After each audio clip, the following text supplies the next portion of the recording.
Estamos iniciando mais um encontro de estudos aqui no Instituto de Cultura Espírita do Brasil, ICEB, para darmos continuidade à programação do Instituto, hoje recebendo nosso querido irmão, amigo, companheiro Adílio Jorge Marques, que vem nos trazer mais uma vez o fruto de seus aprofundados estudos nas áreas em que tem formação específica. E, particularmente, nós nos dirigimos, mestre querido, ao teu coração. Neste instante, paz desçam de teu augusto coração, por sobre os nossos, por sobre os corações de todos os nossos irmãos em tantas dificuldades, provações e expiações no planeta que tão amorosamente diriges. Que eles possam receber esse influxo de resiliência, de resignação, de força, de coragem e de fé. Mas faz descer, Jesus, também por sobre nós as bênçãos do teu amor, as vibrações de teu coração por sobre os nossos e raios de tua inteligência sobre as nossas, particularmente por sobre a de Adílio Jorge Marques, que está conosco hoje no ICEB, para mais um momento de alegria e estudos para nós. Graças te damos, Maria nos abençoe. Nossos anjos da guarda também nos abençoem e nossos amigos espirituais continuam conosco a nos ajudar em teu nome. Que assim seja, sob a graça de nosso Pai.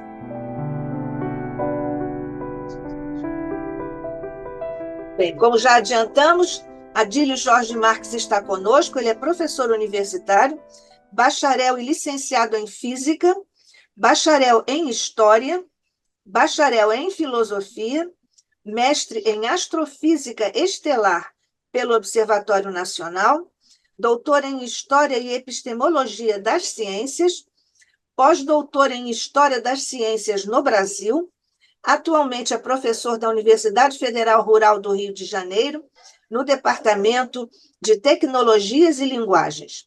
É membro do Kairos, equipe internacional de líderes educacionais e de outros grupos de pesquisa.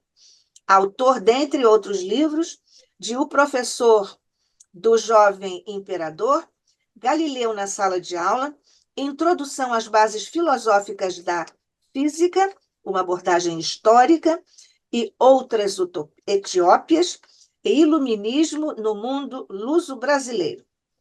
Nós temos, então, Adílio, voltando aqui para nós, dando continuidade à sua série sobre o desenvolvimento das ciências.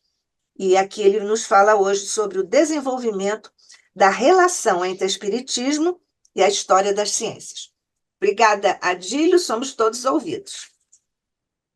Muito obrigado, professora Nádia. Bom dia a todos aqui presentes. Sempre um prazer estar com vocês. É uma honra receber esse convite do ICEB para continuarmos essa conversa, esse bate-papo, uma troca de ideias que envolve a história das ciências em geral, e do espiritismo, né? Quando a gente fala história das ciências, vamos envolver aí filosofia, história, enquanto ciências humanas, física, hoje eu vou falar um pouquinho dela, e por aí vai. A própria astronomia, que já foi citada aqui. Então, a gente, de uma certa maneira, estamos tentando ver esse percurso da história das ciências e pontos, dentro da possibilidade de tempo que a gente tem, pontos de conexão ao longo dessa história com o próprio espiritismo, com a própria história do espiritismo. Então, mais uma vez, obrigado pela oportunidade e podemos começar, então, para que a gente possa ficar dentro do tempo e depois abrir as perguntas também, né? Quero consumir esse tempo hoje. Justamente hoje, nessa terceira parte, que se fecha no mês que vem, numa quarta parte, a gente vai falar sobre a questão do desenvolvimento dessa relação entre o espiritismo e a história das ciências. Hoje, no caso. E,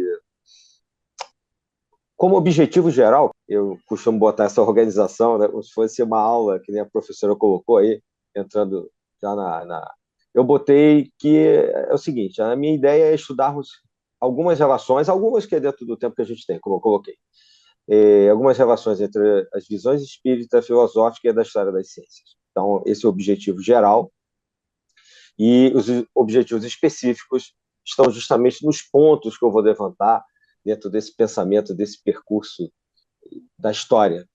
A história, que é muitas vezes chamada de mestra da vida, é realmente uma área assim, do saber humano que pega uma quantidade grande de possibilidades de discussões.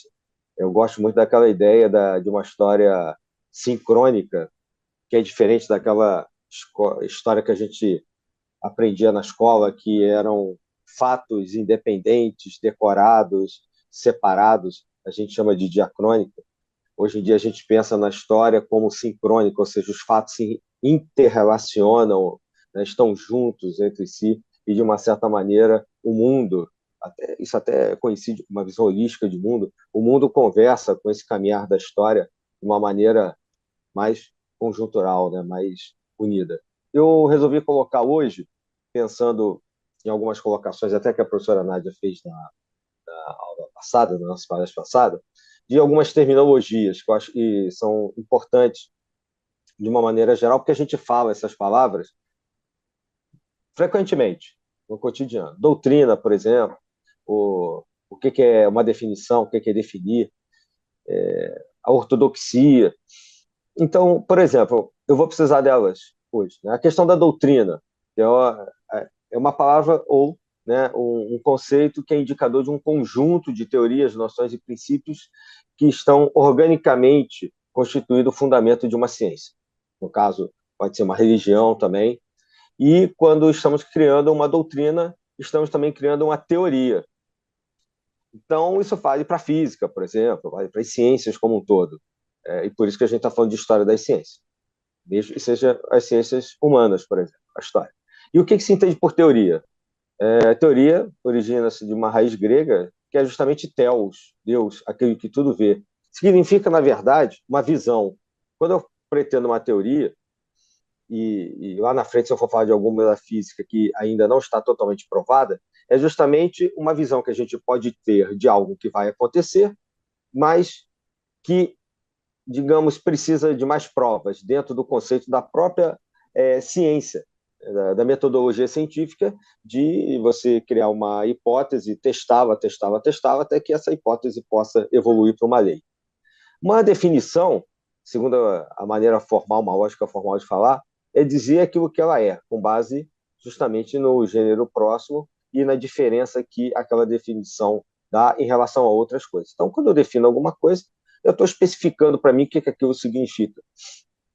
Essas palavras, inclusive, aparecem, por exemplo, em alguns momentos, dadas pelo próprio Kardec no Livro dos Espíritos, quando ele define, logo na introdução, ele vai definindo palavras que são importantes para a própria doutrina, que é a primeira que eu botei aqui de propósito.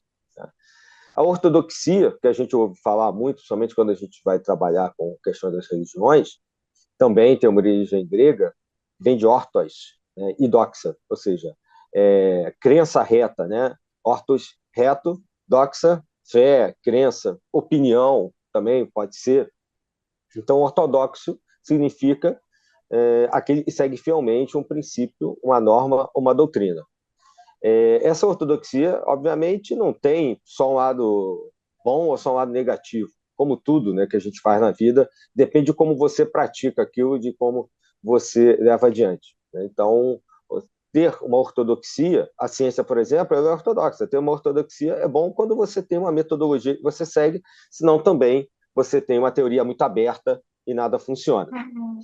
Eu vou focar em algumas coisas que são importantes também e que fecham as palestras de março e abril, que é a questão de tipos de conhecimento que normalmente a gente coloca dentro da história das religiões e da história das ciências. Basicamente, são esses 4 que estão aqui no título: popular, religioso, filosófico e científico. Então, fazendo uma breve definição desses tipos de conhecimento, o popular, que é o mais comum, que nós mesmos vivemos nele, que é a própria vida cotidiana, de uma maneira mais informal, espontânea, da vida mesmo em si, que às vezes a gente aprende em casa, com as pessoas que convivem com a gente, e é considerado mais superficial, é claro. né, mais relacionado àquilo que a gente observa, como a gente sente aquilo, como a gente desenvolve aquilo no nosso subjetivo, no nosso entendimento, e que podem ser verificados. Só que essa verificação é falível, ela não é necessariamente exata. Um exemplo assim muito prático, né? Meteorologia. A gente pode ter um conhecimento prático, se, por exemplo, em cima de uma determinada montanha, numa época tal, aparecem nuvens, ou nuvens surgem, eu posso, pela minha vivência naquela região, dizer que sempre que tem algumas nuvens naquela montanha, no dia seguinte chove. Isso é um método, né, cotidiano, popular. Não há um estudo embasado em que eu possa garantir, ou no qual eu possa me assegurar, me apegar para dizer se realmente eu vou ter chuva naquele período porque tem nuvens em cima daquela montanha. Isso é o que a ciência vai fazer a partir do método científico. E a gente vai falar daqui a pouco dele. O religioso, que é um tipo de conhecimento que tem muito a ver com a nossa conversa, né, e com todo o ICEB, evidentemente, é aquele que se relaciona com a nossa fé, com aquilo que nos liga às nossas crenças religiosas, independente de quais sejam, né, e que muitas das vezes tem a ver com algo mais metafísico, com algo que não necessariamente tem uma relação com a ciência no seu método científico de comprovação constante. E isso é que leva a uma discussão, em alguns casos, né, daquilo que possa ser ciência ou não, ou que se aproxima de ser científico ou não. O Kardec, ele sabedor disso, ele tentou justamente aproximar esse tipo de conhecimento dos próximos que eu vou falar, como o filosófico e o científico, que era justamente, ou que foi justamente aquela metodologia de repetir perguntas, de repetir formas de entendimento para que ele pudesse construir o Livro dos Espíritos. Ele usou um pensamento de um método mais filosófico, mais científico, para poder dar esse fundamento mais aprofundado e mais seguro à própria doutrina, que a gente já viu a palavra.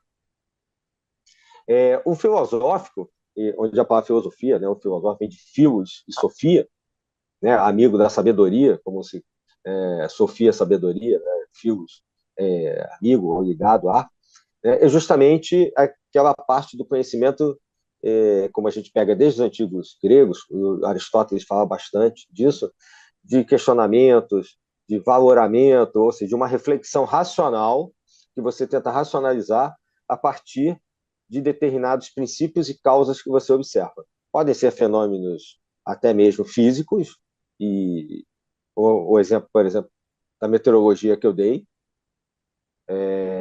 ou até mesmo teóricos, ou simplesmente hipóteses que vão ser testadas pelo exercício da razão. Então, inclusive, a letra φ, essa aparece aí no cantinho, né, que é o símbolo da filosofia, a gente usa muitas das vezes. E também a gente pode pensar na questão da ciência em si, e entrando um pouco mais de rapidez, até de mais profundidade. Essa questão do pensamento científico, óbvio que é uma construção que a história das ciências trata de ser um campo da história que vai mostrar essa construção, esse desenvolvimento das ciências, desde a antiguidade, mas que se estabelece de uma maneira mais próxima do que a gente conhece, estuda até na escola, na faculdade, nos séculos 17 e 18. Descartes, por exemplo, é importantíssimo. A gente tem o método cartesiano, os eixos cartesianos da matemática. É um matemático, um físico importante, um filósofo, porque eles reuniam todas, eram polímatas, né? Eram pessoas que juntavam, era muito comum isso. Ainda mesmo, até o final do século XIX, início do século XX, pessoas que juntavam vários saberes, não eram especializados só em uma coisa. E ele vai propor visões de mundo já matematizadas, já preocupadas com aquilo que foi dado antes por Galileu, que é justamente juntar a observação da natureza com a comprovação matemática da natureza. Tanto que o Galileu vai dizer que a matemática é a linguagem dessa natureza. Assim como a gente tem a nossa linguagem para falar, português aqui, francês na França, etc., nós temos uma linguagem nas ciências. E a gente percebe, pela história das ciências, que a linguagem eleita foi a matematização das observações feitas na physis, ou seja, physis em grego, a própria natureza.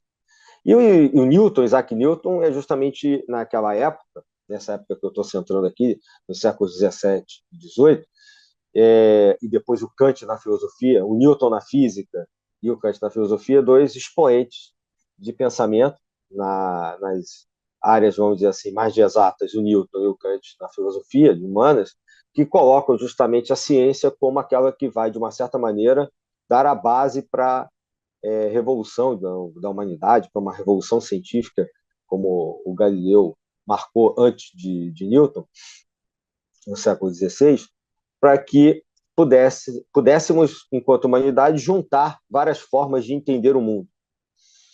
Aqui, de uma certa maneira, a gente está mais centrado ainda na matéria. Sai-se um pouco daquela metafísica antiga, da Idade Antiga, e vamos falar de alguns séculos, 16, 17, 18, século 19. São séculos mais marcados por um materialismo maior e até mesmo por um positivismo, que eu friso aqui no meio do slide, que é justamente uma espécie de pensamento da ciência que tem a ver com as observações que eu faço depois que eu olho ela, que eu chamo de a posteriori. Aquilo que eu consigo perceber, que eu consigo, com os meus sentidos, avaliar, tratar dentro da ciência, é aquilo que eu considero positivo, certo? É algo que eu consigo facilmente explicar a partir das minhas próprias medições, das minhas próprias observações. Esse positivismo, que é muito falado e que muitas vezes se associa ao próprio Kardec, ele é um pouco mal associado, na minha opinião. Porque, como a própria definição aqui, essa primeira frase, né, o positivismo trata a filosofia como saber autêntico, o saber científico como experimental, a posteriori.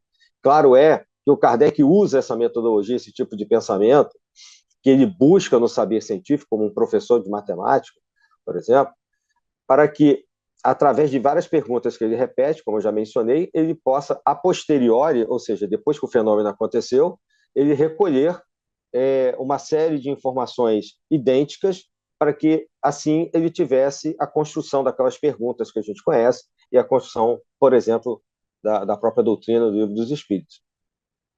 Mas não é um positivismo nesse sentido estrito, porque, como a gente viu da vez passada, se a gente for olhar a palestra do mês passado, quando a gente fala do Bergson, a gente não precisa prescindir do aspecto metafísico, como o Bergson vai colocar, lá no século XIX, só porque você está usando um método científico, mesmo ele seja o método de teste, o método de observação positivista. Então, eu queria pontuar isso, que eu acho que é importante dentro do pensamento da história das ciências, que conecta com o kardecismo. Bom, o positivismo, como a gente já colocado as outras vezes, aí eu tinha prometido a professora mencionar aqui, já tinha comentado no mês passado, ele tem o seu expoente com Auguste Comte, na França, que morre em 1857, a gente vê que onde o Comte falece, ele é contemporâneo de Kardec, e o próprio John Stuart Mill, também ali no século XIX, e propõe a existência humana a valores completamente humanos, afastando radicalmente a teologia e a metafísica. Então, mais uma vez, enfatizo, falar de um positivismo estrito em relação à parte da conexão religiosa do kardecismo, ou da formação da própria doutrina kardecista, na minha opinião, há uma falha de pensamento nesse sentido dos críticos em relação ao kardecismo. E aí, nesse parágrafo, eu queria deixar isso marcado pelo que eu estou fazendo agora, em relação à própria história da ciência e do pensamento humano. E aí, como eu disse antes, né, a história da ciência converge para um aprofundamento da própria tese do Galileu, que vem antes do Newton, lá no século XVI. A autonomia de uma ciência e a demarcação clara da filosofia. É isso que, de uma certa maneira, o Kardec está fazendo. Não há dúvida, para mim, pelo menos. Pegando um pensamento mais próximo da gente aqui no século XX, a gente tem o Thomas Kuhn, que escreveu um livro, A Estrutura das Revoluções Científicas, que a professora mencionou, pelo menos foi numa palestra dela, a professora Nádia, ou foi numa das nossas conversas aqui. Então, só para trazer justamente essa questão de história das ciências, ele é muito mencionado, como a professora colocou, justamente porque é um físico que é filósofo também, junta essas duas visões de mundo, e que é muito importante, isso é muito valorizado nos Estados Unidos, na Europa, aqui no Brasil deveria ser mais também. para propor uma ideia de paradigma, que é uma palavra que vem do grego, se usa muito, né? É uma língua importante para a gente aqui, não? Mesmo a nossa língua latina, que vem do latim, como a gente falou, né, de Roma, etc. O grego é muito importante para a gente definir algumas coisas que são mais antigas. Então, paradigma quer dizer modelo científico, ele está tratando das ciências, e ele vai propor algo interessante, que é o seguinte: esses modelos científicos, esses paradigmas, correspondem ao entendimento comum do meio científico em determinada época, sobre objetos, conceitos científicos de pesquisa, metodologias, etc. Né? E a partir desses conceitos, os cientistas vão chegar a um determinado resultado. Então, vamos pegar lá o exemplo da física newtoniana. Enquanto Einstein não apareceu, a física newtoniana era um conjunto de doutrinas e conceitos que respondia a praticamente tudo. Ele vai definir que existe uma evolução desses modelos, desses paradigmas. E, com o tempo, algumas questões desses modelos vão começando a não responder a tudo que a gente observa, tudo que a ciência testa. Começam a acontecer anomalias dentro desse modelo, como ele fala. E aí acontecem as revoluções científicas, como ele fala, ou as revoluções de pensamento, como a gente pode, de uma maneira mais ampla, falar. São aqueles períodos de ruptura. É justamente quando uma teoria, um modelo, não responde mais a muitas perguntas ou algumas perguntas que você tem que entrar com novas respostas. Então, por exemplo, o Einstein fez isso com a mecânica de Newton, quando ele coloca lá a relatividade, que o tempo não é fixo, não é constante, não é universal, como era o tempo do newtoniano, né? Que é o tempo que a gente acha que é no nosso relógio, no nosso cotidiano. Quando o Einstein, em 1905, vai propor que o tempo ele é relativo, ele quebra uma das grandes barreiras do pensamento científico e que tinha cristalizado o pensamento científico dentro de um materialismo muito grande, que é justamente o fato de não precisar de mais nada, porque todo aquele sistema explicava tudo.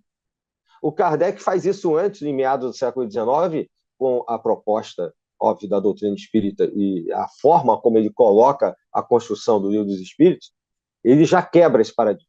Ele já é uma pessoa que veio, como o Bergson fez na filosofia, mostrando que essa questão do tempo, do espaço e da mente humana estava muito além de uma construção rígida, de espaço-tempos rígidos, né, ou na verdade era um tempo só com medidas de espaços, né, altura, profundidade e largura, aquela coisa muito cristalizada da mecânica newtoniana, e que a ciência ficava trabalhando em cima daquilo, e que entre 1857 e 1850, com Kardec, na segunda metade do século XIX, Bergson, e o romantismo na literatura, e etc., e até mesmo chegando em Einstein, 1905, e até a década de 20 do século XX, com a quântica, com a física quântica, essas estruturas mais materialistas e rígidas começam a ruir, que é o que o Thomas Kuhn fala, que um novo paradigma surge, uma nova ciência vai surgir dessas revoluções de pensamento.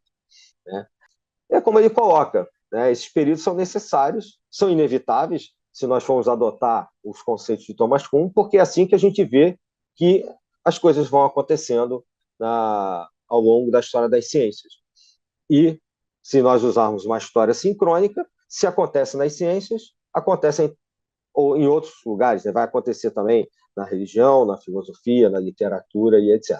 Então, de uma certa maneira, nesse início, o que eu estou querendo mostrar hoje é que a história das ciências, dependendo do referencial teórico que você use, eu estou botando aqui Thomas Kuhn, na vez passada eu falei bastante do Bergson, a gente percebe que pensadores já estão colocando formas diferentes de ver o mundo. O mundo já não é mais algo cristalizado e imutável, como aconteceu até o final do século XIX.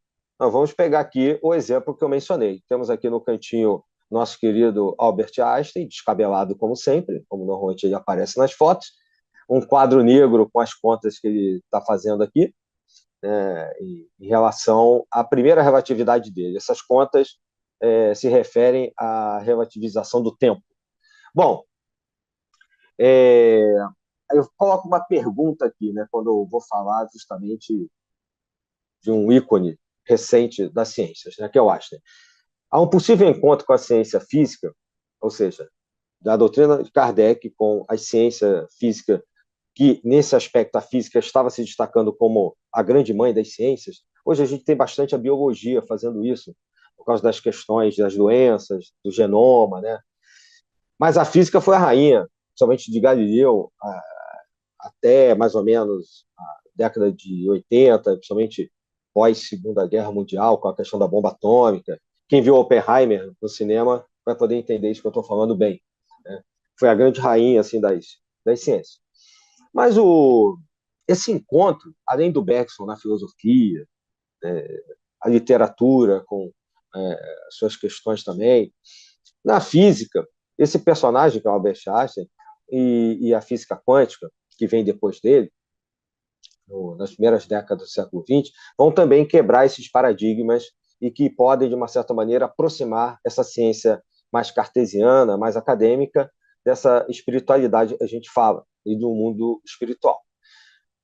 Além da questão do tempo que eu mencionei, da relatividade do tempo, temos essa formulinha famosa que está destacada em vermelho aqui no meio da tela. Energia é igual a massa vezes a velocidade da luz ao quadrado. É igual a mc2. Tem até uma empresa cujo nome é esse, uma empresa internacional que registrou o nome dela, né? Então, assim, o que ele está dizendo com essa fórmula? Que matéria é energia. Energia, a letra E, é igual a matéria, que é a letra M, desde que ela esteja com uma determinada velocidade, como a velocidade da luz. Aqui, quando isso é provado matematicamente e também em laboratórios, aqui é uma revolução que nos aproxima muito daquilo que Kardec fala, nos aproxima muito daquilo que as religiões falam. Não há uma separação entre matéria e energia. Não há uma separação entre uma partícula pontual, um corpúsculo, vamos supor matéria, e os fenômenos ondulatórios que a gente observa no universo. Porque uma das consequências dessa revolução das primeiras décadas do século XX é mostrar que ondas e partículas, ou seja, entender a matéria como uma vibração e como um pedacinho de uma matéria, uma partícula, não tem mais essa separatividade. Entender a matéria como um elétron, por exemplo, se comportando das duas maneiras ao mesmo tempo, é algo que revoluciona a física. E a gente vai ver que é isso que acontece com a quântica. A quântica vai dizer que determinadas observações mostram que, por exemplo, uma partícula, um elétron, pode se comportar como partícula, como uma bolinha, por exemplo, e como onda, como uma vibração. Essa variação, essa incerteza, esse não determinismo da ciência, é um caminhar, como Bergson falava, em relação a uma mudança de perspectiva para aproximar a própria ciência das questões de Kardec. Tá? Bom, o que seriam os corpos, como o corpo humano? Seria uma espécie de energia congelada, vamos dizer assim. Se tudo é energia, se o próprio Einstein demonstra que tudo é energia, o que eu observo num objeto qualquer, eu tenho uma caneta na minha frente. Aquilo ali é uma forma de energia que está num contexto, naquele momento, como caneta. O meu próprio corpo, os objetos que estão fora da minha consciência, e assim o próprio universo em si. Tanto é que quando a gente desencarna, o que acontece com o nosso corpo? Ele se transforma em outra coisa. E a gente sabe, essa mesma matéria que compõe o nosso corpo, além dela mudar o tempo todo o nosso próprio corpo, as células estão sempre se renovando, né? As vitaminas, as minerais estão sempre se renovando.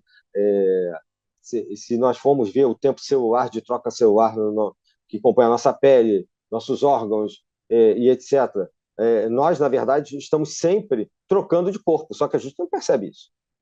A mudança é parte da própria observação da natureza. Isso os pré-socráticos, os filósofos já falavam, né? O Heráclito falava disso, né? O constante devia, a constante mudança. Então, juntando esses pensamentos todos, dentro da história da ciência, há uma revolução que acontece no século XX e que começa a aproximar a própria ciência materialista, ou que já começa a ser menos materialista, já que a matéria não é tão fixa assim, a energia também, de outros pensamentos. A gente pode lembrar que existem muitos tipos de energia. Depende de como você foque o estudo. Elétrica, magnética, energia nuclear, energia gravitacional. Os nossos sentidos, que já estão mais do que provados ao contrário do positivismo muito enfatizava do século XIX, dão a realidade para a gente já sabe que esse todo que nos cerca, que os sentidos nos dão, ele é ilusório. Está muito claro na própria doutrina, Kardec. E o que a gente vê, na verdade, como o nosso mundo, são esses vários campos de energia interagindo conosco e formando os corpos que a gente observa e o espaço-tempo ao nosso redor. Sendo que, na verdade, eu achei interessante lembrar isso, que a gente vive não em 3 dimensões, mas em 4. Na verdade, já existe uma 4ª dimensão e nós estamos nela. Qual é essa 4ª dimensão? É o tempo. Nós temos 3 dimensões do espaço, que eu já mencionei hoje, largura, altura e profundidade, 3 espaciais, 3D, né? 3 dimensões.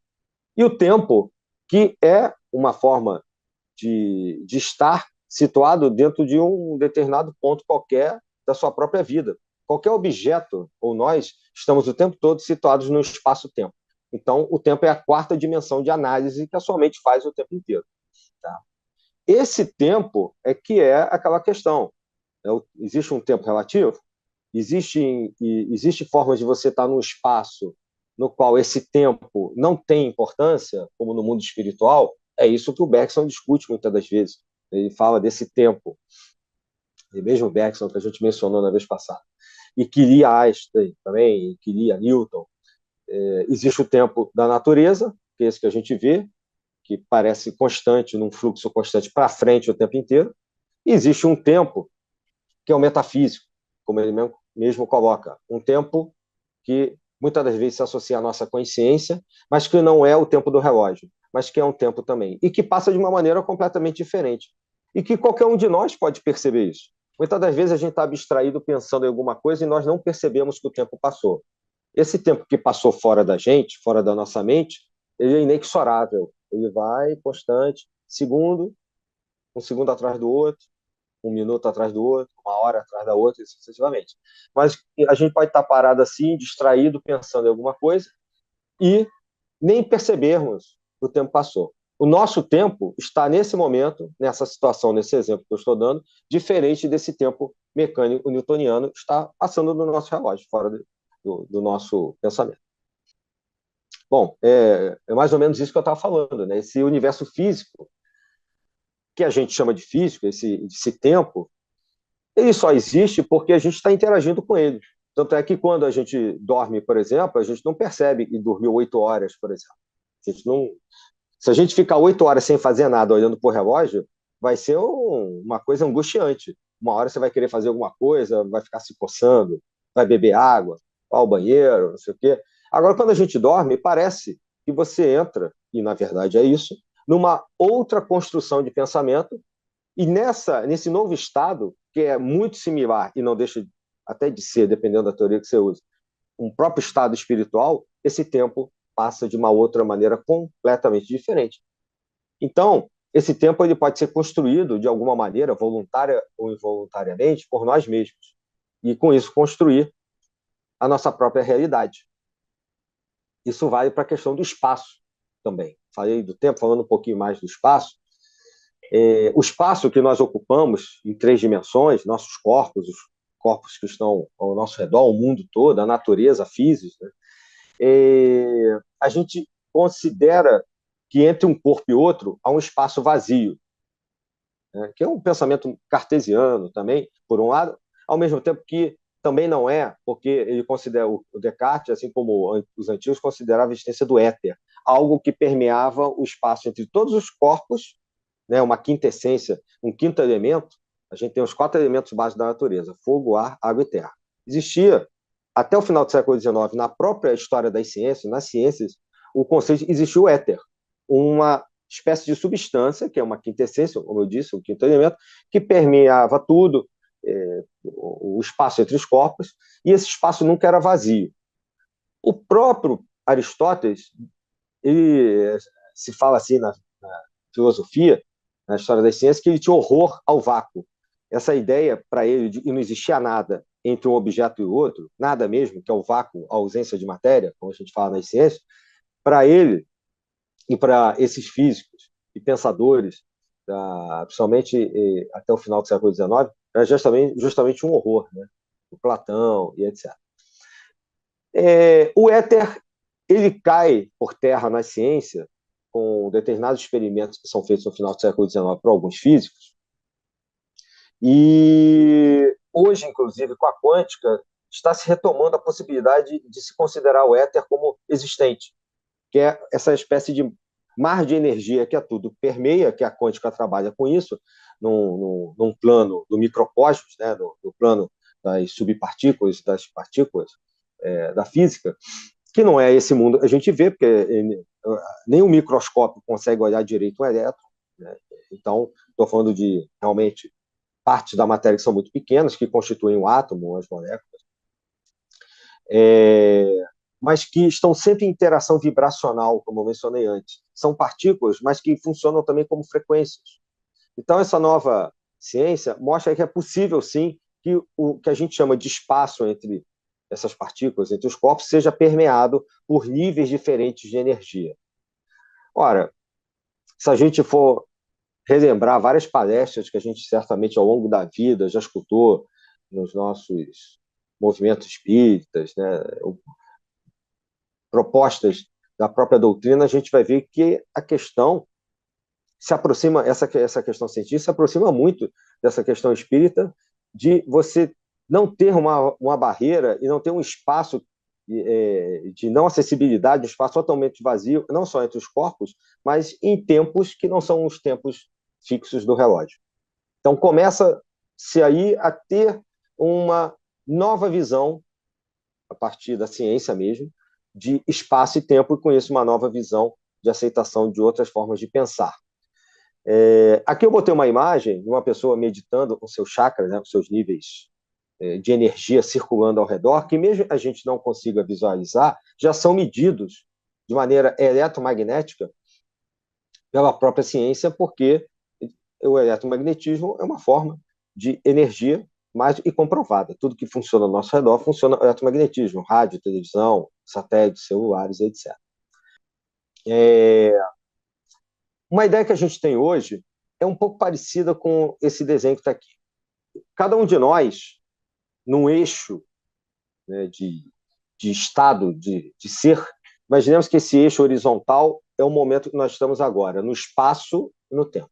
E existem ondas de energia de várias possibilidades, que a gente chama de ondas quânticas, porque o que diferencia a física newtoniana, só para pontuar, dessa física mais moderna, a gente chama de quântica, é justamente um determinismo. Enquanto essa física comum, essa ciência comum que a gente aprende na escola, ela é sempre marcada por coisas que podem ser previsíveis, determinadas, isso é o oposto do que essa ciência moderna, baseada na física quântica, que não é determinista, que trabalha com probabilidades, com estatísticas de alguma coisa acontecer. Então, só para clarear isso. Então, nós estamos aqui nesse eixo horizontal, todos nós, nesse momento, estamos nessa vida, nesse momento da existência, coabitando, né, esse espaço, e que é um espaço-tempo. Nessas setas verticais que tem esse cone branco, você tem, a partir de mim, a partir de cada um de nós, no seu local, na sua vida, numa interconexão entre todos nós, uma possibilidade de futuro e de passado. Um passado que nós podemos rememorar, que nós já vivemos, mas que nos conecta com o presente, que nós somos hoje um resultado, um produto do que fomos no passado. A própria questão da reencarnação é um exemplo clássico disso. E podemos construir um cone de possibilidades. São cones, né, que abrem-se à nossa frente. Nós somos o foco de todas as possibilidades do passado e se fundem nesse nosso presente. E nós temos a possibilidade de abrirmos cones de possibilidades, né, de indeterminações ainda, porque ainda não aconteceram, como fala a quântica, para um futuro que nós podemos construir. Então, o tempo, na verdade, ele pode ser até meio ilusório, pode ser até chamado de ilusório, a partir do momento que você encara do ponto de vista dessa imagenzinha, desse desenho. O que é o tempo, além daquilo que eu organizei na minha mente, a partir do que eu sou hoje, como construção do passado, e de algo que eu ainda vou construir no futuro. Sendo que o futuro, se você for pensar em termos clássicos da física, o futuro é um constante agora. porque o futuro é cada segundo que passa. E o segundo é uma unidade de tempo, uma quantificação do tempo muito pequena, né? Então, o futuro é praticamente o tempo inteiro. E o passado é aquilo que está dentro da gente o tempo todo também. É por isso que a gente pode dizer, mesmo encarnados aqui, que essa questão de futuro e passado ele é relativo. Ele é mais uma conceituação da nossa mente para que a gente possa atuar nesse mundo, porque nós nos acostumamos assim, do que algo real. Realmente. A gente entende, por exemplo, para os gregos antigos, essa concepção linear de tempo não existia. Era um tempo circular. E para outros povos também. Circular baseado na própria natureza, nas 4 estações. Quando você completava o ciclo solar, né, que é um ano, que o Sol volta para a mesma posição e a estação retorna, a vida da pessoa retomava sempre o mesmo ponto. Então, se eu tinha que fazer uma colheita, por exemplo, no verão, eu sabia o que eu tinha que fazer no outono, o que eu tinha que estocar no inverno, o que eu tinha que plantar ou começar a fazer na primavera, e quando chegava no verão, eu colhia de novo. Aí começava tudo de novo. Esse tempo circular a gente desaprendeu de ter, principalmente com as cidades, com a urbanização, com a industrialização, com as revoluções industriais, e hoje tecnológica, a gente vive uma realidade que não é uma realidade. Na verdade, é uma realidade, repito, construída pela forma como a nossa cultura vê o mundo e que parece nos desconectar um dos outros e nos desconectar de uma visão mais ampla, mais holística de interação com o próximo e com a própria natureza. E que é isso que, de uma certa maneira, está por trás da proposta de Kardec. Eu botei aqui à esquerda Isaac Newton, à direita, de novo, Einstein. E aqui embaixo, as 2 visões de espaço-tempo que a gente está comentando hoje, e que são paradigmas diferentes. À esquerda, a noção de espaço fixo. Por exemplo, eu tenho um planeta aí, que pode ser o planeta Terra, essa malha que circunda o planeta Terra é o espaço, em todas as dimensões, né? Só que aqui é uma figura plana, então faz esses desenhos, como se fossem aqueles gráficos de escola. Né? Qual é a concepção do Einstein na relatividade geral, que é uma outra relatividade que ele faz depois, 1916? É como aparece aqui à direita, né, no canto inferior direito. Qualquer corpo massivo, planetas, estrelas, principalmente os buracos negros, eles dobram o espaço-tempo. Esse espaço-tempo ele não é fixo, ele não é uma constante, como era pensado até o início do século XX. Ele é flexível e vai depender da massa. Quanto maior essa massa, mais há uma dobra do espaço-tempo. Aquela série Star Trek, que é antiga da televisão, que produziu filmes também, fala bastante dessa questão da dobra espacial e etc., pegando essas teorias. E então, quanto mais macio, maior for esse planeta ou essa estrela, etc., mais profunda será essa depressão no espaço-tempo. Isso não é uma suposição. Em 1919, aqui no Brasil, no Nordeste, em Sobral, Ceará, num eclipse solar que aconteceu, pôde-se comprovar, por meio de visualização de estrelas que estavam atrás do Sol, falando de maneira bem rápida aqui, a dobra, né, espaço-temporal que o nosso Sol faz e que permite o desvio da luz de determinadas estrelas. Que se o espaço fosse plano, como está aqui na nossa mente, né, como a gente aprende a ver o mundo, que é a física newtoniana, ou é a forma que a gente acostumou a ver o mundo, isso não aconteceria. Então, hoje, adota-se nas ciências essa concepção de quebra de paradigma do Einstein. Okay? A gente tem aqui essas dobras, né? Essa malha quadriculada é o espaço-tempo, né? Largura, altura, profundidade, e a gente tem ali em cima o planeta Terra. E imaginemos que, como acontece nesses filmes de ficção, que são baseados no que está aqui, a gente queira ir até Sirius, que é uma estrela muito grande, que na verdade é uma estrela que é dupla, ao que parece. Ela é um sistema binário, só que ela está um pouquinho longe daqui, né, a mais ou menos 90 trilhões de quilômetros. Né? Isso levaria aí décadas, ou talvez mais de uma centena de anos, dentro da nossa possibilidade, se a nossa nave viajasse, as nossas naves, né, viajassem a velocidade da luz, coisa que não acontece, para chegar lá. O que se pensa? Se uma massa distorce o espaço-tempo, eu posso abrir um buraco, um caminho entre onde eu estou aqui na Terra e a estrela Sirius, lá do outro lado do universo. É o chamado caminho de minhoca, né? O buraco de minhoca. Só caminhozinhos que a minhoca faz na Terra. Então, imaginemos que o espaço-tempo é a Terra e a gente fizesse um caminho, um atalho entre a Terra, onde nós estamos, e onde a gente quer chegar do outro lado da galáxia ou do universo. Bom, isso são teorias? Sim. São comprovadas matematicamente? Sim, também. Não são flutuações, né, da mente humana e etc.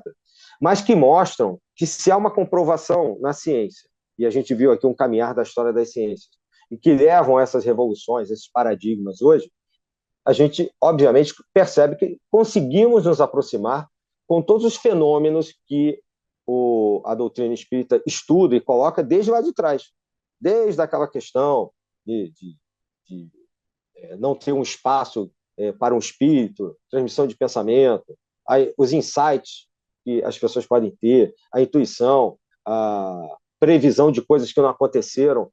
Essas experiências que são estudadas hoje academicamente em algumas universidades, a gente tem até no Brasil lugares que trabalham com o estudo da mediunidade, como a Universidade Federal de Juiz de Fora, por exemplo, e outros lugares, e fora do Brasil, e mais ainda até, que justamente estudar uma relação biológica, médica, da nossa mente com esses fenômenos que a gente conhece dentro da parapsicologia do espiritismo, com essas teorias modernas que a ciência nos apresenta e que eu estou trazendo hoje aqui rapidamente para vocês. A ideia de mundos paralelos já surge há bastante tempo, nos anos 50. O que são esses mundos paralelos? A coexistência de possibilidade de várias dimensões. Então, você tem modelos cosmológicos, física, estou falando de física, não estou falando de ficção científica, Star Trek, não. De você ter várias dimensões. Quem viu o filme Interestelar, por exemplo, vai poder entender, que agora parece que vão fazer até o segundo, vai poder entender um pouco disso. Como é que você pode interagir com outras dimensões, que é uma proposta também que vem de novos modelos cosmológicos, e que, com isso, pudesse dar uma realidade de mundos paralelos. Então, não é uma ficção e que está em estudo, sim, pela cosmologia, por exemplo. Aqui é um pouco da retomada do que eu vinha falando ao longo da vez passada e de hoje, em relação, por exemplo, ao Bergson, que é justamente, eu já falei o que está aqui hoje, a retomada dessa questão pela filosofia e pela academia, ainda no final do século XIX para o início do século XX, em par e passo com Einstein, que aparece para o mundo com vários artigos importantes, como a questão do tempo não constante, em 1905, aprimora aquela questão da dobra espacial em 1916. Então, nesse período, em 1922, a quântica surge. Então, esse é um período muito importante da história da humanidade. Logo depois que Kardec morre, ele desencarna, a gente vê na própria ciência um desenrolar, e eu não acredito que seja coincidência, um desenrolar dessas novas possibilidades que a ciência traz e que vão falar da variação do espaço e da própria variação do tempo. Tá? Então, o Bergson ele toma isso em relação às ciências. Eu já falei da concepção dele de tempo, né, como um tempo não newtoniano, né, que ele chama o tempo da ciência, né, fenomênica, o tempo que é chamado de especializado por ele, dos minutos e segundos, e o tempo metafísico, que é esse que a gente está acostumado a usar nas religiões como um todo, e em especial, obviamente, dentro do kardecismo. A gente tem uma coisa chamada epistemologia, que também é uma questão que é importante, já está no Livro dos Espíritos, é importante para o espiritismo. A episteme, em grego, é conhecimento, ou seja, a epistemologia é uma área da filosofia, do conhecimento, que vai tratar de estudar o conhecimento como um todo, tá? O que gera o conhecimento, o que gera o saber. Então, na própria introdução do Livro dos Espíritos, né, o Kardec vai falar que o espiritismo é uma ciência, tá? Porque ele vai usar métodos da ciência que ele conhece até ali, né? Mas é uma ciência e vai se defrontar com outras em pé de igualdade e que, naquela época, não pode ser julgada pelos cientistas, porque os cientistas, obviamente, a ciência não conhece tudo sobre a natureza. Então, eu estou falando ali de meados do século XIX, e olha quantas coisas eu mostrei entre meados do século XIX e a década de 20 do século XX, ou seja, nos 70 anos subsequentes, que aproximam a ciência do que Kardec falava, mas que não era conhecido da ciência em meados do século XIX. Então, ele está certo quando ele coloca isso na introdução dos Espíritos. É uma previsão, não deixa de ser, e que se confirma, mesmo após o desencarne de Kardec, né? Porque, no caso da ciência, como ele coloca lá na introdução, o que importa são os fatos e não as opiniões, né? E quando você não tem fatos, fica aquela dúvida e fica um vácuo. É nesse vácuo de não observação dos fatos que pessoas como Kardec, Bergson e outros pensadores mais à frente, como o próprio Einstein, vão trabalhar. Às vezes a ciência fica um tempo ali estagnada, como o Thomas Kuhn coloca, trabalhando em cima daquilo que já conhece. Até que alguém vai colocar algo diferente, como eu falei. Vai trabalhar naquilo que não se fez, naquilo que não se conhece. Tá? Então, rebatendo as críticas, né, ao objetivo da doutrina, o Kardec afirma que o espírito é um ser concreto, circunscrito, um ser real, definido, ainda no Livro dos Espíritos, né, na introdução. Eu achei importante citar hoje aqui. E que, em certos casos, pode ser apreendido pelos nossos sentidos da vista, da audição e do tato. Nós sabemos dos vários fenômenos que envolvem, né, já mencionei hoje aqui, todos nós sabemos. E ainda na introdução ao Livro dos Espíritos, tem uma definição que eu considero importante, que ele coloca: todo espírita é espiritualista, mas nem todo espiritualista é espírita. Vejamos, o espiritualista é o contrário de materialista, que é uma visão muito marcante, né, da ciência na época de Kardec. Então, o espiritualista é o contrário de materialista. Ele crê que existe algo além da matéria. Só que nem todo espiritualista é espírita, porque nem todo aquele que crê que existe algo além da matéria acredita necessariamente no espírito, né? Ou pode-se dizer espírito. É preciso que ele, além de crer que haja algo além da matéria, né, além de uma crença metafísica abstrata, certifique-se dos seus princípios fundamentais, né? E é isso que ele coloca na doutrina. Ele fundamentou os princípios, e nisso o Livro dos Espíritos é primoroso, por meio das perguntas que ele soube selecionar.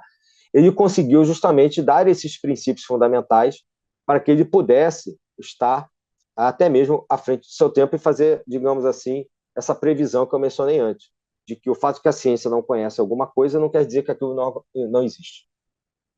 Então, na obra O que é o Espiritismo, no preâmbulo dessa obra, o Kardec coloca assim: ciência é o Espiritismo, né? Está falando do Espiritismo. Ciência e trata da natureza, origem e destino dos espíritos, bem como de suas relações com o mundo corporal, que é o que o Bergson vai falar depois, a relação entre a matéria e algo que a gente pode chamar na metafísica de espírito. E ainda, citando Kardec, na Gênese, capítulo 1, como meio de elaboração, o espiritismo procede exatamente da mesma maneira que as ciências positivas, isto é, aplica o método experimental. Então, a gente já falou sobre positivismo, já falamos das ciências, e é isso que ele está fazendo, como a gente já mencionou desde a vez passada. O Gabriel Delane vai colocar o espiritismo perante a ciência. O espiritismo deixa de parte as teorias nebulosas, desprende-se dos dogmas, que a gente já falou, e das superstições, e vai apoiar-se na base inabalável da observação científica. Tá? Então, toda a construção da doutrina tem, sim, esse pensamento que a gente vem falando já há algum tempo, do pensamento científico, do método, da observação. Você tem um fenômeno, esse fenômeno é visto, é sentido pelos sentidos, faz-se uma hipótese e testa-se aquilo. E aí ele ainda menciona, né, na obra O Fenômeno Espírita: o espiritismo é uma ciência cujo fim é a demonstração experimental da existência da alma e sua imortalidade, por meio de comunicações com aqueles aos quais impropriamente se tem chamado mortos. Então, o que é feito e se tem em mente desde o início é, sim, uma questão de uma revolução científica partindo não da ciência acadêmica, materialista da época, mas por um outro ponto de vista que parece ser apenas baseado na fé ou na filosofia, que nós definimos antes, mas que também é baseado em métodos científicos. Então, é por isso que eles colocam como uma ciência. E aí há uma questão do caráter epistemológico, né? Ou seja, do estudo do saber da própria doutrina, né? Episteme, em grego, como eu disse, né? Conhecimento. Esse caráter que a gente pode extrair do conjunto das obras kardecianas fica centrado no seguinte: afirmar a existência do espírito né, que aí é bem basilar, né, como princípio independente da matéria. Isso é importante, que é essa questão do espiritismo. E sua sobrevivência após a morte, ou o que a gente chama de morte desse corpo físico, biologicamente falando, né? Então, sermos imortalistas, porque trata-se da imortalidade do espírito. Deísta no seguinte sentido, de que a Deus, sim, não se abstrai-se de Deus como uma causa primeira. Reencarnacionistas, pela pluralidade de existências, e que prevê uma comunicação com esse mundo metafísico, não material, leis de causa e efeito. Então, por consequência, também a pluralidade dos mundos habitados, a concepção tríplice do homem, porque a gente tem corpo, perispírito, enquanto corpo fluídico, e o espírito em si. E ainda, como conceitos importantes, a evolução em todos os planos da natureza, não apenas em um plano, né? Evolutivo seria o hominal, por exemplo. Continuação da responsabilidade individual, aí a gente entra em questões de moral e ética da própria filosofia, e, no caso do vínculo com a religião, Jesus enquanto guia e modelo da humanidade. Então, a doutrina espírita, nesse sentido, ela se mostra, digamos, ela bem completa, bem abrangente, porque se a gente for pegar só esse último parágrafo, enquanto caráter geral de conhecimento epistemológico, a gente vê o quanto a doutrina espírita pode ser capaz de abranger. Então, para não estourar o tempo e deixar aberto a perguntas, a questionamentos ou observações, eu poderia parar por aqui hoje e certamente no mês que vem a gente vai poder fazer um fechamento sobre essas questões. Então, eu queria mais uma vez agradecer, espero que tenha ficado assim um pouco claro, falei um pouco mais de ciência hoje, para poder mostrar que a gente não está tão distante assim quanto parece dessas pesquisas, desse caminhar dentro da própria academia. Adílio Jorge Marques, o ICEB está muito encantado com esse estudo tão brilhante que você fez, com temas tão desafiadores associados à nossa doutrina, que em si mesma é um tema desafiador ainda para muitos, inclusive para todos nós que a estudamos, porque ela é uma fonte inesgotável de ensinamentos que nós vamos exercitando uma espécie de arqueologia na própria doutrina. Então, o ICEB agradece muito mais essa sua brilhante participação aqui no ICEB. Você até poderia continuar um pouquinho, mas eu tenho tantas perguntas aqui para você. Agora, de trás para frente, você acabou de falar sobre, claro, essa epistemologia, não é isso? Do conhecimento Da espírita, doutrina. isso, da doutrina e tal. Você diria, o Kardec, em algumas oportunidades, e você citou algumas, inclusive o Delane fala sobre ciência, o espiritismo é uma ciência, o Kardec também, em algumas oportunidades, disse que é uma ciência, mas no frontispício de O Livro dos Espíritos, os espíritos que revisaram todo o trabalho de Kardec dizem, e, claro, assinaram como fazem os orientadores de teses do doutorado, eles assinam junto, os espíritos assinaram o frontispício de O Livro dos Espíritos como sendo filosofia espiritualista. Como é que você vê a questão de filosofia espiritualista promulgada, ratificada pelos espíritos orientadores da humanidade e não só o Delane, mas principalmente também o codificador, referindo-se à doutrina como ciência? Como é que se resolve isso? Então, sempre fazem essa pergunta, muito boa, porque, na verdade, a filosofia, pensando no sentido de como mãe de todas as ciências que a humanidade construiu, dali que sai tudo, a filosofia é uma ciência.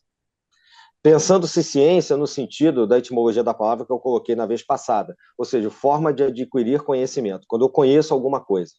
Então, eu entendo que o Kardec, Delane, etc., e outros que eu citei na vez passada, acho que o Leon Denis também, quando eles falam em ciência, eles falam não no sentido da ciência que a gente está acostumado, da ciência materialista acadêmica, mas na ciência do procurar saber, de conhecer aquilo que a gente não conhece, ou seja, ter conhecimento de alguma coisa. Então, a gente tem no nosso cotidiano, a impressão de que tudo que é ciência é só essa ciência academicista.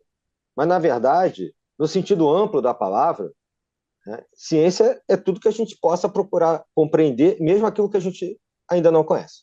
Então, eu prefiro realmente, como foi assinado pelos espíritos, o fato de ser uma filosofia.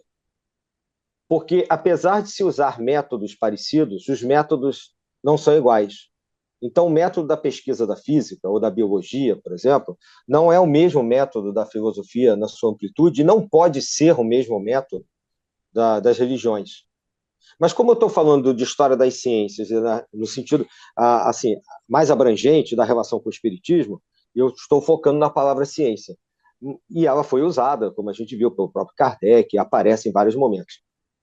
Mas, para mim, eu interpretei, ao ler toda a introdução dos espíritos e outras passagens, né, o que é o espiritismo, que ele está falando na ciência no sentido, como eu disse, de explicação da natureza, ciência de uma maneira epistemológica. Só que, como isso leva à confusão, como eu disse antes, eu prefiro a assinatura dos espíritos, que é uma filosofia realmente, eu acho que dá menos confusão. E lembrando, e filosofia não deixa de ser ciência. Ciência das religiões, por que a gente tem as ciências das religiões? Você tem uma metodologia que é interna a esse conhecimento que faz com que aquele conhecimento evolua, avance. Mas a gente foi acostumado a pensar que as ciências duras, né, como eu disse, a física foi a rainha das ciências durante muito tempo, pelos avanços tecnológicos, inclusive, e hoje a biologia também não deixa de ser uma ciência de laboratório. A gente acha que o método dessas ciências é que é o método de todas as ciências, mas não é. Né? Existem vários saberes. Então, o método, por exemplo, da fé, das religiões, não pode ser exatamente o método das ciências acadêmicas, das ciências humanas e nem das ciências. Então, eu explico dessa maneira. Não sei se ficou claro, mas eu pontuo que existe toda uma forma de saber, concordo com o que os espíritos colocam, mas eu também entendo, eu acho que entendo, não sei, né? Eu acho que eu entendo o que eles quiseram dizer com a palavra ciência, quando traduzida para o português, como ciência, no sentido etimológico mesmo do que é a palavra ciência. E aí, se você pensar na etimologia da palavra ciência, não foge do sentido do conhecer, do saber. Isso, e aí nós nos remontamos a Sócrates, que é o método socrático, que é exatamente essa busca da essência Isso, das coisas, do conhecimento das coisas. Essa era a minha isso. primeira pergunta, a questão do método filosófico, do método científico e do método socrático, que estamos É, agora já resolvidos aí com a sua fala. E eu particularmente gosto, que acho para mim, pelo menos, fica mais claro, de dizer que o Espiritismo é uma filosofia de comprovação científica e resultados ou consequências morais ou religiosas, se preferir. Para meu sim. entendimento, isso fica muito mais claro para mim. Né? Você concorda? Exatamente. Concordo, concordo. Até porque a gente vê, muitas das vezes, as ciências não fazem muita questão de chegar nas implicações morais. Aquela Exatamente. discussão de se a ciência é neutra, não é neutra, o que eu vou fazer com aquilo que eu desenvolvi, com um exemplo, a bomba atômica, né? Que vem de uma pesquisa teórica. O que é a natureza, o que é a energia nuclear? Os átomos existem porque existem. Agora, o que você faz com aquilo, as implicações morais e éticas daquilo, muitas das vezes não fazem parte do pensamento, da finalidade última dessa ciência academicista e materialista, mas estão, sim, como a professora colocou, presentes na doutrina espírita. Então não há como dissociar. E por isso que eu falei que eu acho que é mais abrangente, né, quando eu terminei falando daquela questão, né, do caráter epistemológico da doutrina, é porque é realmente um caráter muito mais abrangente em termos espíritas do que você seccionar conhecimentos, separar conhecimentos e achar que cada um deles sozinho responde tudo que a gente conhece. Isso. Quando você falou no Heráclito, nosso velho Heráclito, o constante devir, É, né, a mudança constante, falou na partícula e onda, que é essa coisa fascinante eu chamo de dupla personalidade, né? É um caso, exato. é um caso psicanalítico, né? Uma dupla Da personalidade. natureza. É. É, Partícula e exatamente. onda é. E, e aí você falou na incerteza, claro, né? Onde é que você coloca o Popper, então? Você associa isso ao Popper? Ele tem Essa incerteza? um pé nessa incerteza, mas ele na minha visão, ele é muito mais materialista. Ele é muito mais pegado a um positivismo, a um neopositivismo, às vezes. Eu gosto mais do Bergson, nesse sentido, que ele é mais claro para mim. Tem gente que prefere, né, o Popper, porque ele bebe dessa revolução quântica, mas eu ainda acho ele muito arraigado em determinadas questões deterministas, positivistas, na verdade, de que você tem que comprovar matematicamente, de que há uma certa prevalência da mente. Então, eu coloco ele ali, sim. Todos os físicos ou filósofos da ciência que vieram pós a década de 20 do século passado, ou seja, de 100 anos atrás, eles acabam bebendo em todas essas revoluções. Só que em alguns momentos você tem uma aproximação ou um afastamento de questões mais dogmáticas e materialistas. Então, é isso que eu vejo dessa maneira. É claro que eu também prefiro o Bergson. Você Eu sabe já disso. sei, Você já já sabe. sei disso. Aham. É. Quando você falou muito sobre o tempo, e é inevitável, porque, afinal de contas, tudo isso é tempo, né? De que você nos falou, a rigor, tudo está nesse conceito. O tempo, a mesa mediúnica, quando você falou nas quatro dimensões, as três óbvias de todo mundo conhece mais o tempo, a mesa mediúnica, nós constatamos ou vivemos isso essencialmente. Sim, sim. Não há tempo ali. Eu comparo alguns estados espirituais de mediunidade como se fossem um sono.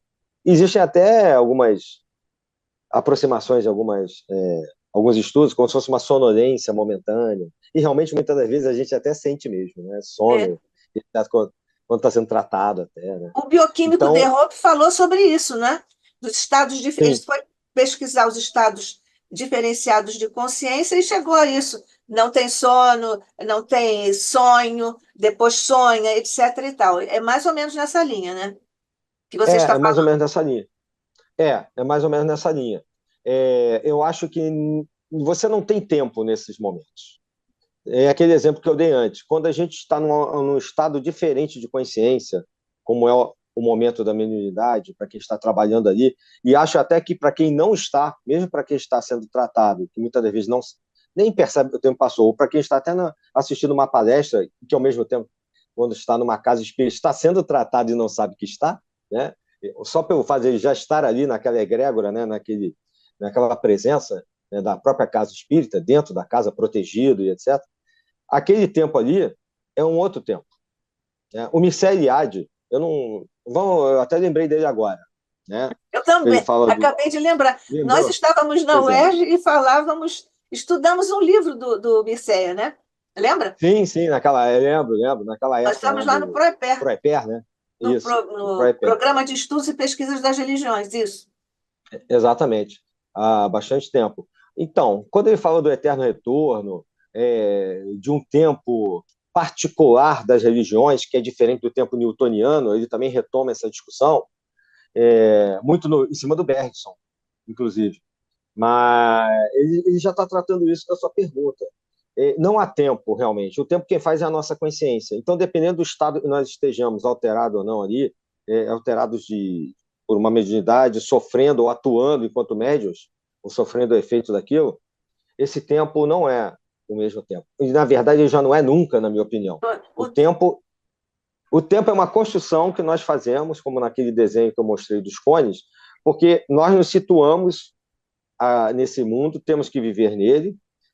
O estado corporal me fixa, o fato de eu ter um corpo, ele me fixa nesse momento.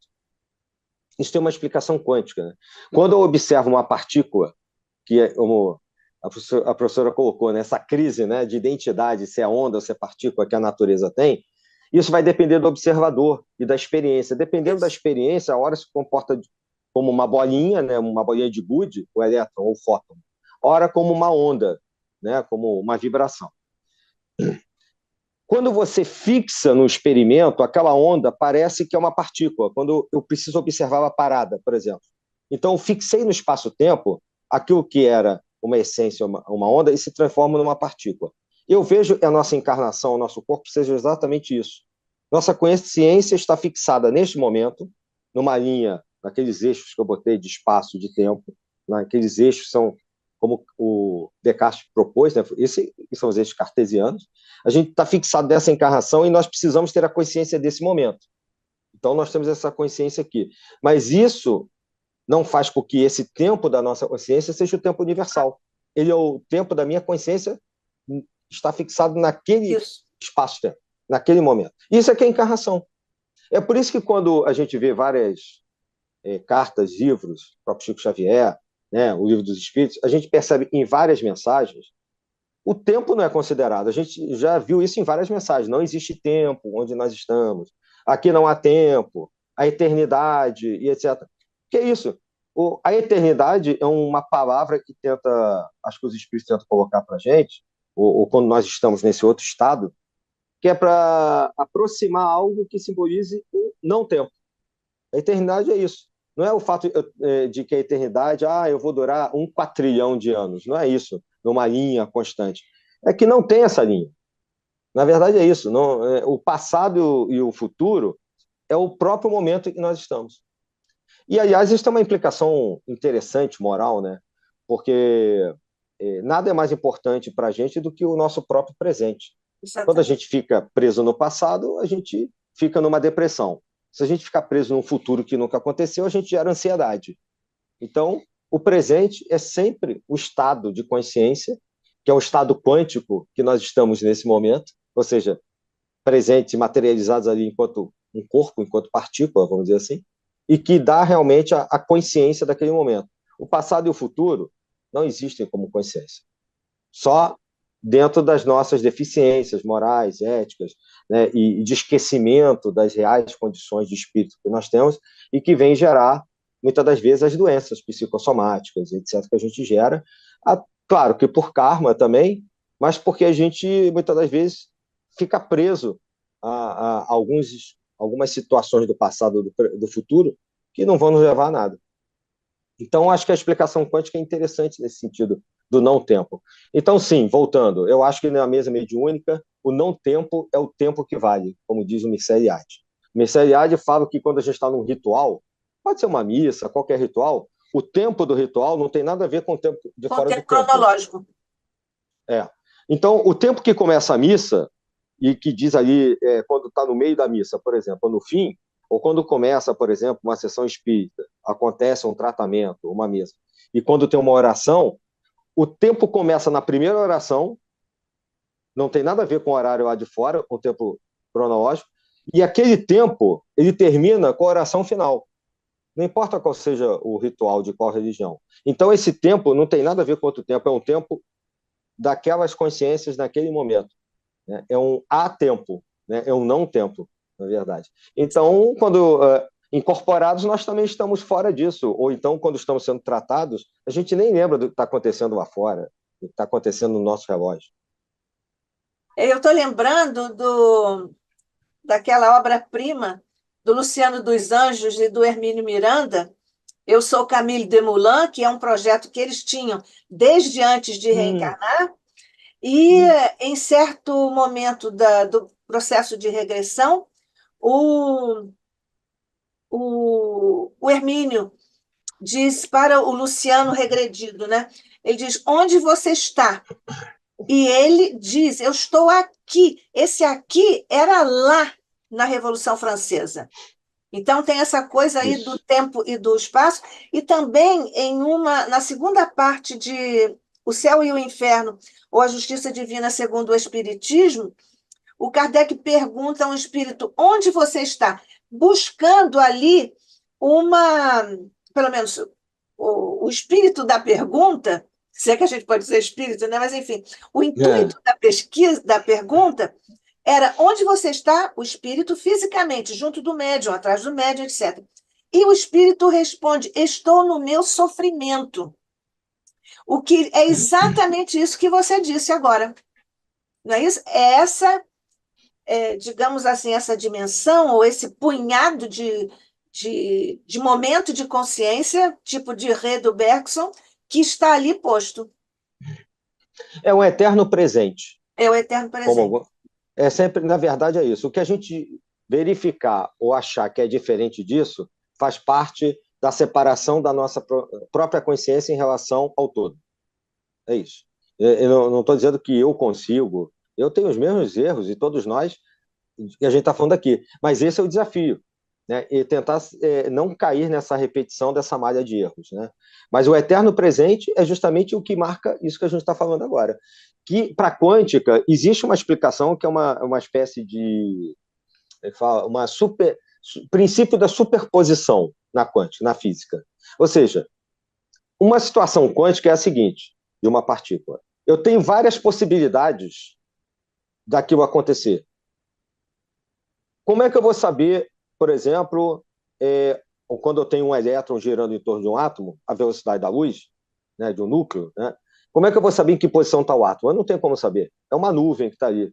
Eu só vou saber na hora que eu interagir, só vou perceber. Quando eu interagir com o elétron, naquele momento, eu congelo aquela situação num eterno presente. Ah, ele está aqui agora. Mas quando eu me afasto da experiência ou daquela partícula, volta tudo, ele volta a girar e pode estar em qualquer lugar, em qualquer momento. É uma superposição de situações. Né? Então, de estados quânticos, na verdade, seria uma palavra mais próxima do que é usada. Né?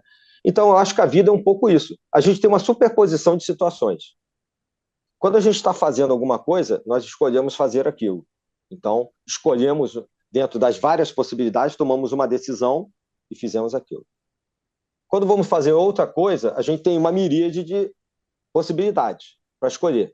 Aí a gente toma a decisão, escolhe uma. Então é igual examinar no laboratório uma partícula quântica. Aí a gente sabe qual é a posição da partícula naquele momento que eu interagir com ela. Quando eu parar de interagir com ela, ela volta a uma superposição de qualquer possibilidade.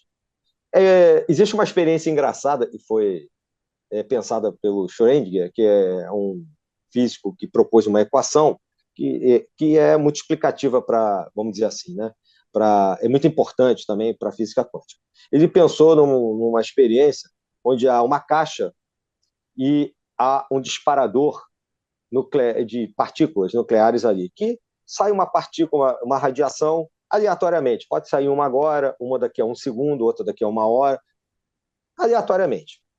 E na frente desse emanador de partículas tem uma espécie de gás mortífero. Se for atingido por uma partícula, dispara um circuito que libera o gás. E aí eu coloco um gato dentro dessa caixa, que é a questão da experiência do gato de Schrödinger. Tudo bem. Aí eu fecho a caixa, não vejo o que está acontecendo lá dentro. É um sistema hermeticamente fechado, essa caixa opaca. Eu não vejo o disparador, não vejo o relógio, eu não vejo o gás, eu não vejo o gato. Aí eu faço a seguinte pergunta, depois que eu fechei a caixa a qualquer tempo. O gato está vivo ou o gato está morto? Eu não tenho como saber. Ele pode estar vivo ainda, ou como pode ter havido uma partícula pode ter sido disparada, acionado o circuito, liberado o gás e ele ter morrido. O que está acontecendo aí que ele pensou? Uma superposição de duas possibilidades. Ele está vivo e morto ao mesmo tempo. Porque enquanto eu não for lá e abrir a caixa e olhar, aquele fato em si não se materializou. Ele está nas duas condições. Eu posso tirar ele vivo, que não aconteceu a emissão, né, do gás, ou ele já pode estar, né, contaminado, morto, etc. Então, esse princípio dessa superposição de possibilidades que a física moderna fala, parece muito com o que a nossa mente faz. A gente tem uma miríade de possibilidades no nosso eterno presente para fazer escolhas. Só que quando a gente escolhe uma coisa, é exatamente o momento em que a gente interage e aquilo se materializa. Eu podia ter escolhido outra, sei lá. Às vezes tem 20 mil possibilidades, né?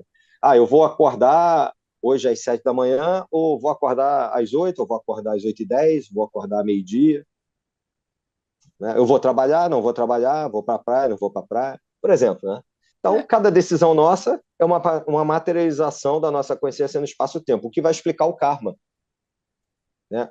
O que a gente fala de karma é justamente quando a gente usa esse poder do livre-arbítrio que a gente tem dentro desse espaço-tempo reencarnatório no qual nós estamos, e ao invés de utilizarmos isso para o princípio da doutrina ou para um aperfeiçoamento moral, como a professora colocou, a gente acaba não usando isso, né, de maneira correta, ou prefere o desleixo, ou faz as coisas de qualquer maneira, e ao invés de resgatar ou diminuir, muitas vezes aumentamos o carro e repetimos de ano, e por aí vai. Né? A gente fica repetindo até aprender.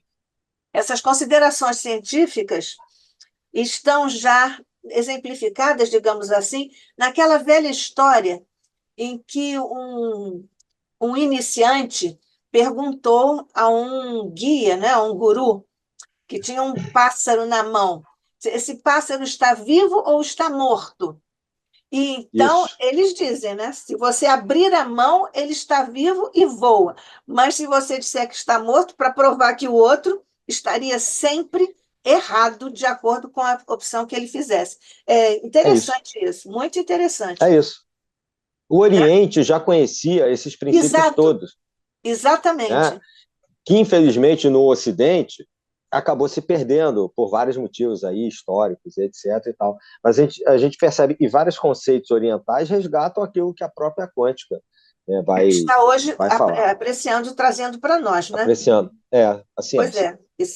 é. Quando você falou, nós estamos já sobre o tempo, mas eu não resisto, porque sou indisciplinada assim. Você falou no espaço vazio, e o próprio Aristóteles tinha horror ao Ao vácuo, vácuo, né? né? E tal. Isso. E aí eu lembrei do Livro dos Espíritos, eu acho que é 958 a pergunta, os espíritos disseram: o nada não existe. Portanto, Sim, o Aristóteles está certo também nisso, né? E sim, sim. quando você falou da sincronicidade, é o que acontece à mesa mediúnica que você já explicou. É a Sim. sincronicidade dos médiuns ali no pensamento todo voltado para o objeto mesmo, né, da abordagem, quando nós conversamos com os espíritos.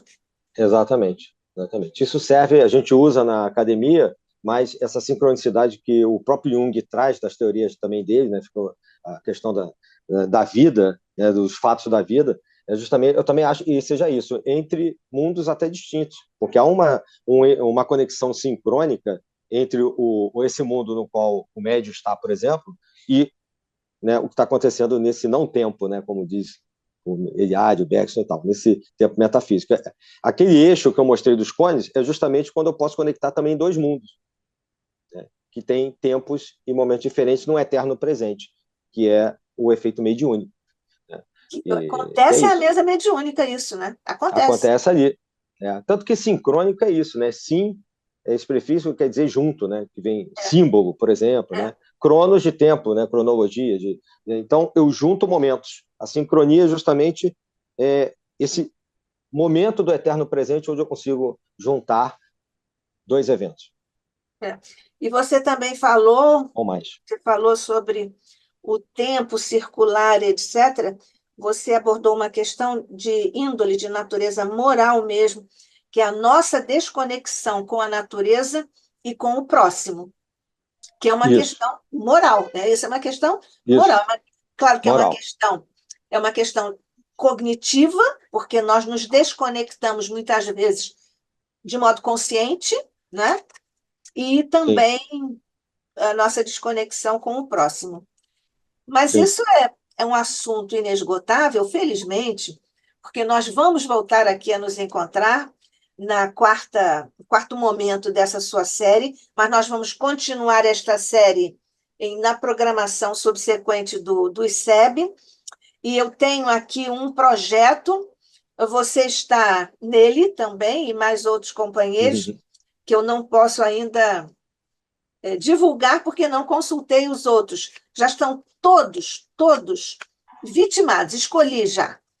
Já estão todos. Aí nós temos que acertar aqui uma data para nós fazermos também, possivelmente, dada a extensão, a natureza e a qualidade dos expositores, nós vamos fazer também várias etapas, vários ciclos. Então, o ICEB agradecendo profundamente a sua participação, a sua contribuição, sempre muito especial, profunda, precisa, aqui aos nossos estudos. Professor, doutor Adílio Jorge Marques, nós somos todos muito obrigados ao seu coração e à sua mente. Deus o abençoe hoje e sempre. Nós vamos agradecer ao teu coração, Jesus, ao teu coração, Maria, ao vosso coração, anjos da nossa guarda, aos vossos corações, amigos espirituais queridos, que nunca nos faltam, em nome de Jesus, no atendimento às nossas humanas necessidades, em nossa trajetória evolutiva. Nós todos aqui, em ambos os planos de existência, reunidos em teu nome para o estudo, nós vos agradecemos a todos e rogamos a continuação conosco e com o ICEB, para que possamos institucionalmente e individualmente concretizarmos a nossa posição e a destinação dos nossos recursos pessoais, individuais e do ICEB. Deus nos abençoe, assim seja. Graças te damos, ó Jesus, hoje e sempre.